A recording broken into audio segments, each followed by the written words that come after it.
Hands down one of my favorite Halloween things. It's so easy to do and always gets a big laugh from the crowds, is the skeleton slam dunking his head in the basketball hoop. And of course you need a basketball hoop if you have one on the side of your house, front driveway or something like that. All you need to do is buy one of the plastic skeletons that you can buy at the, oh I don't know, Target store or whatever, that kind of thing, or order online.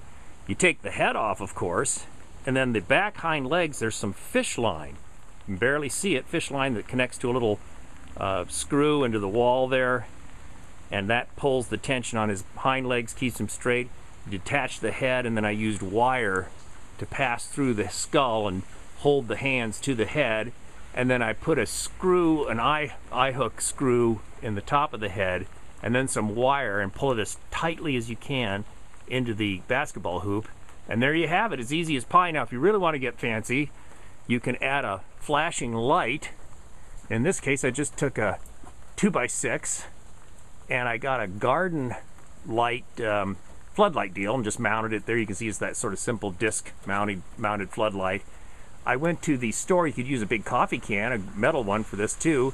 Just made a hood for the floodlight. The floodlight is up inside of there, as you can see. And then you just plug it in, and then I have a flasher plug that makes it go on and off, and I'll get a video of that later to show you what it looks like at night.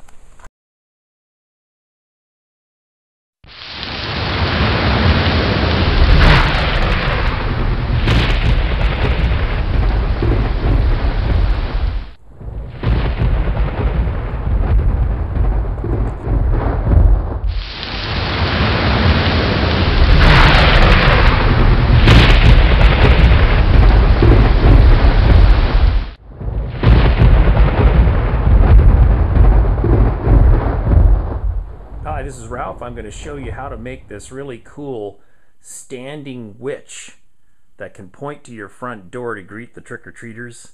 And let me start with the basics. First, you need a really secure base.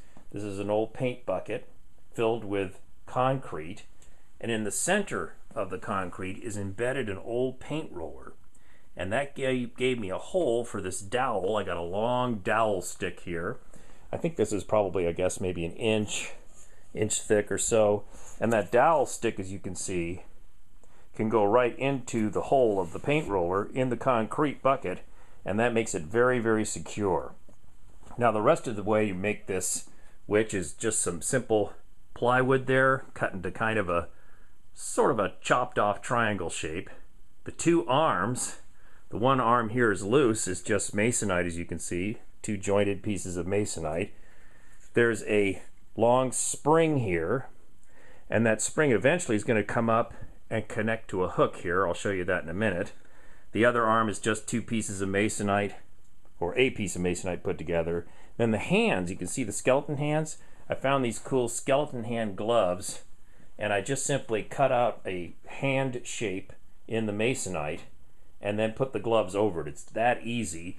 And now I'm going to show you the rest of the steps to make the witch. One of the key elements for our witch that's going to greet kids to the front door is this inexpensive plastic trick-or-treat candy bucket. You can see it has the handle on the back originally. Take that, do some cuts at the bottom here so that it can pass through the dowel that's at the top. I put a plywood round with a circle cut, of course, to accommodate the dowel. And then you'll see here, if you look closely, there's a couple of L brackets, one on the front, one on the back of this plywood sheet. And what that does is allow it to stabilize. So I can just pop the head on here. So now I've popped the head on there, and you can see it's going to stay nice and secure because of those L brackets and that base, that plywood round base. The thing that's really going to make this witch really come alive is to have a light inside of the head. Now to do that, I cut a round plywood piece, cut a hole for a metal coffee can, see that? Inside the coffee can, I simply put a light fixture, just nothing special here. In this case, I used a low temperature incandescent bulb, so it's not going to be too hot. The back there is just a silly hair wig that I put on the back. And let me pop this in and show you what's going to happen.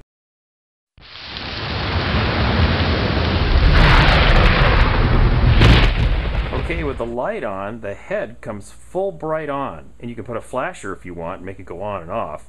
But you see, you just pop that round plywood thing with the coffee can on top of the head. But wait, here's the part that's really cool. So to hide the coffee can and light fixture, I just took this inexpensive little witch's hat that came with a costume and put it on top. That's all there is to it at this stage. Okay, since I want our big head lit up witch pointing to our front door, I'm going to now take the arm. This one arm is loose. It's just masonite, hole drilled here, a screw. Look, there's a hook and a hook up here that I screwed in, and the spring that I told you about. In the next scene, you're going to see what happens. Okay, you can see by pulling up and hooking the spring to this hook here, and because this can move, our witch's arm is now pointing to the door. Now, one thing you can do to add a special effect here, you can tie some string. I've done this in past years. Get an oscillating fan, and that way her hand will move up and down, pointing to the door.